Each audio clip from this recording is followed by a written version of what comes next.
የአሜሪካው ፕሬዚደንት ዶናልድ ትራምፕ ከኢራን ጋር አሁንም ድርድር ለማድረግ ይቻላል ሲሉ ኢራን በበኩሏ ከተጣሉ ወዲያ አስታርቁኝ ምንድነው ስትል ጣቷን በመላጩ ላይ ማሳረፏን ገልጣ በጽኑ አስጠንቅቃለች። ኢራን አለች ፊንገር ኦን ትሪገር። እንግሊዝ ደግሞ 12 ታይፉን ጀቶቿን በኳታር ማስደፈጧ ተሰምቷል። አሜሪካን በጣም ግዙፍ ኃይሏ ወደ ኢራን እያመራ መሆኑን ስትገልጥ ፕሬዚደንቷ ይህንን ያሉት ቬሪ ቢግ ፎርስ ሄዲንግ ቱ ኢራን። እስራኤልም ከባድ የጦር መሳሪያዎቿን ወልውላና አፈሙዙን ወደ ኢራን አነጣጥራ ለድንገተኛ ጦርነት መዘጋጀቷ ተነግሯል።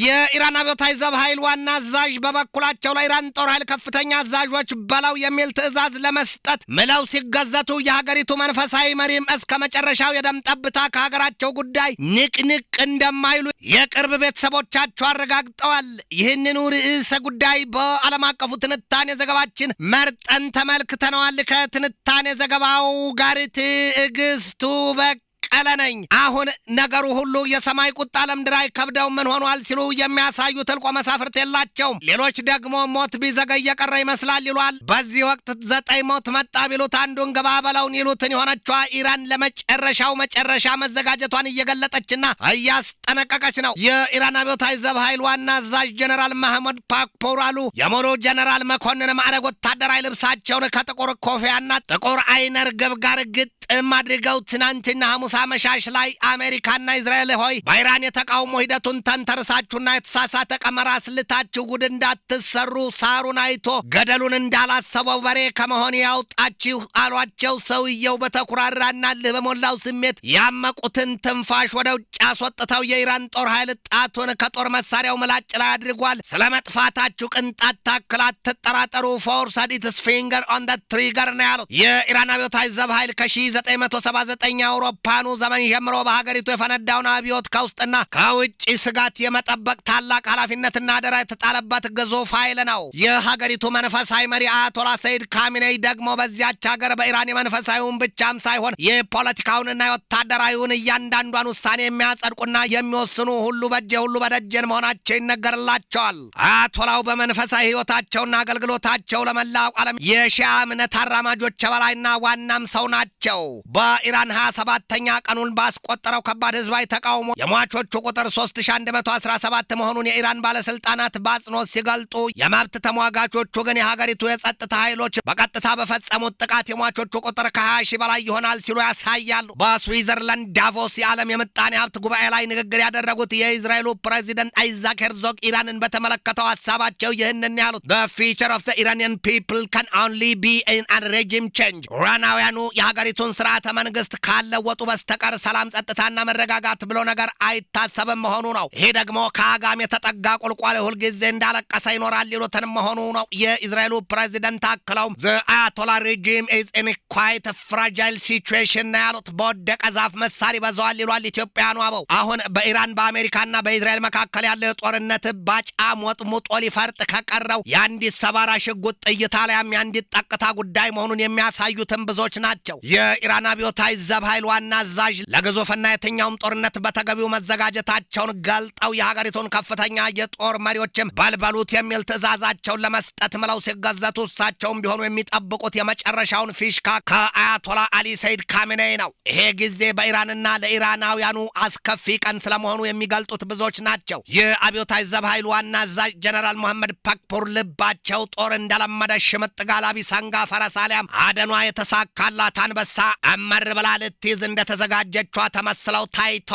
ታሞ እንጂ ፈርቶ አይሞትም አሊያም ሞትን ሞተን ሳይሆን የምንጠብቀው እየኖርን ነው ይሉትን የጀነራል ፓክፖር አቋም ደግሞ ሞትን የምንጠብቀው ጠላቶቻችንን አስቀድመን እየገደልን ነው የሚል ሆኖ አሜሪካና እስራኤልን ካርታቸውን እያዩ ወዮላቸው ሲሉ ደጋግመው አስጠንቅቀዋቸዋል። የኢራኑ መንፈሳዊ መሪም ቢሆኑ እስከ መጨረሻው የደም ጠብታ ከሀገራቸው ዞር እንደማይሉ ዘመዶቻቸው ሳይቀሩ እየመሰከሩላቸው ነው። በተለይም ደግሞ የአያቶላው የእህት ልጅ እንደ አውሮፓኑ አቆጣጠር ከ1986 ጀምሮ ፈረንሳይ ውስጥ በስደት የሚኖሩት ዶክተር ማህሙድ ሞርዳካኒ ለዩሮኒውስ በሰጡት ማብራሪያ ማይ አንክል ዊል ሬዚስት አንቲል ዘ ላስት ድሮፕ ኦፍ ብላድ ነው ያሉት። ዶክተር ሞርዳካኒ አማካኝ ይህንን ይባሉ እንጂ ታዲያ በኢራን ያለውን መንግስት የሚኮንኑና ክፉኛ የሚቃወሙ ሰው ናቸው። እናም አሉ በመንፈሳዊ መሪው አጎታቸው አያቶላ አሊ ሰይድ ካሚኔይ ጉዳይ ማይ አንክል ዊል ዋን ዴይ ቢ አረስትድ አንድ ፖት ኦን ትሪያል። እኔ እንጃ ካሚኔይ ስልጣናቸውን ለቀው ይሰወራሉ ብዬ አላስብም። አሊ ካሚኔይ ኢዝ ዋን ኦፍ ዞስ ዲክታተርስ ላይክ ቻይሴስኮ ነው ያሉት። they will stay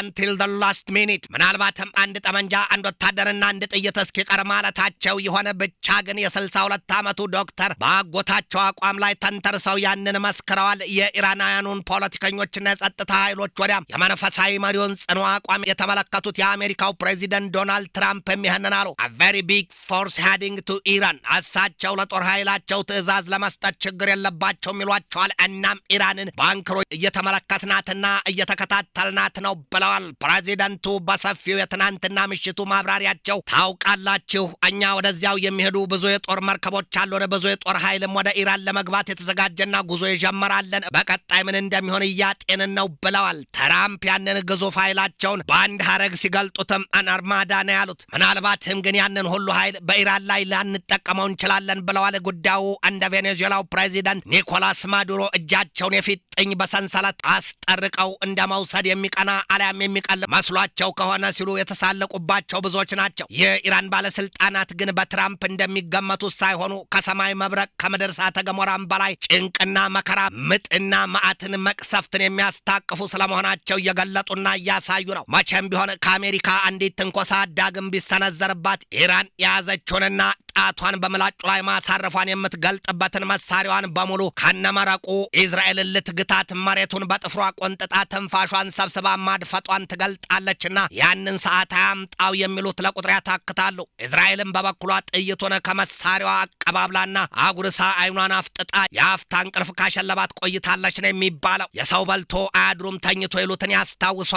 ኢራን በበኩሏ ከአሜሪካና ከኢዝራኤል የተሳለላት ባለ ሁለት ፊት ሰይፍ ስለቱ እየታያትና የተሾለላት ሾተልም እየታያት ይህንን ስትል የማስጠንቀቂያ ድምጿን አሰምታለች። and strike on it would plunge the entire region into a wider military conflict። ይሄ ማስጠንቀቂያዋ ነው። ደግሞም በኢራን ላይ ጥቃት ከተፈጸመ የድፍን የመካከለኛው ምስራቅ ቀጠና የእሳትና የደም አበላ ያጥለቀልቀዋል ሲሉ እየመነዛዘሩ የሚያሳዩት ብዙዎች ናቸው። አሜሪካ በዚያ ቀጠና የጦር ማዘዣ የመሰረተችባቸው ሀገራት እንደ ኳታር፣ ባህሬንና ሌሎቹም የኢራንን መጠቃት አይተው አውጣን ብለው የሚተርፉበት አይሆንም። ኢራን በቀጥታ እነዚያን ሀገራት ቁጣና ማዕቷን ትደፋባቸዋለች። በዚህ ጊዜ እንዳብነትም ደግሞ ሶሪያም እርስ በርስ በጦርነት ውስጥ ናት። ሊባኖስም ብትሆን የህዝቦላ ጉዳይ ያነካካታል። ዮርዳኖስም፣ ግብፅም፣ ኢራቅም ብቻ የትኛውም ሳይቀሩ ተያይዞ ወደ እሳት ባህሯ ነው መግባታቸው አይቅም ይሏቸዋል። ኢራንም ብትሆን ያንኑ ነው ያለችው። ዋይደር ሚሊተሪ ኮንፍሊክት በኢራን በአሜሪካና በእስራኤል መካከል አስከፊው ጦርነት መፈንዳቱ አይቀርም በሚል እስራኤል የመንገደኞች አውሮፕላኖቿን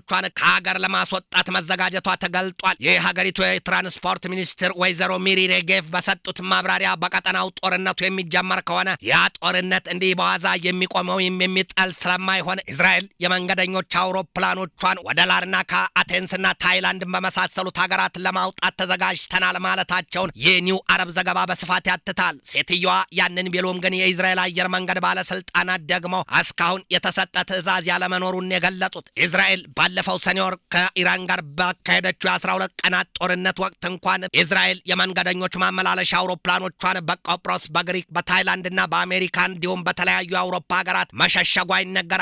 እስራኤል በቀጣይም ከኢራን ጋር ወደ ጦርነት የምትገባ ከሆነ ተመሳሳይ እርምጃ ለመውሰድ መዘጋጀቷን ነው የሀገሪቱ የትራንስፖርት ሚኒስትር ወይዘሮ ሚሪ ሬጌቭ ከሀገሪቱ ኤፍኤም ሬዲዮ 103 ጋር በነበራቸው ሰፊ ቃለ ምልልስ የገለጡት። አሁን በዚያ የመካከለኛው ምስራቅ ቀጠና የተንጠረዘዘው የእሳቱ ደመና ዶፉን የሚደፋው ከሆነ አሁን የማይነካካና ዳፋው የማይተርፈው ማን ነው? በሩቅ የሰማነውን በቅርባት ታሳያት ታሰማን ሰውረን ከመዓቱ ይሏል ኢትዮጵያውያኑ አበው። ትንታኔ ዘገባውን ስናዘጋጅ በዋቢነት ዲጂታል ጆርናልን፣ አዣንስ ፍራንስ ፕሬስን፣ አሶሺየትድ ፕሬስን፣ ታይምስ ኦፍ ኢንዲያን፣ ታይምስ ኦፍ ኢዝራኤልን፣ ፎክስ ኒውስን፣ ኢራን ፍሮንት ፔጅን፣ ዩሮኒውስን፣ ታህራን ታይምስን፣ ኒው አረብን፣ ሜይል ኦንላይንን፣ ማላይ ሜይልን፣ ሲቢኤስ ኒውስን፣ ሲኤንኤንን፣ ኢንዲያ ቱዴይን፣ ዘ ኒው ዴይሊን፣ አልጀዚራን፣ ፎርብስን፣ ዳውንን፣ ዋሽንግተን ኤግዛማይነርና ጄሩዛሌም ፖስትን ተጠቅመናል።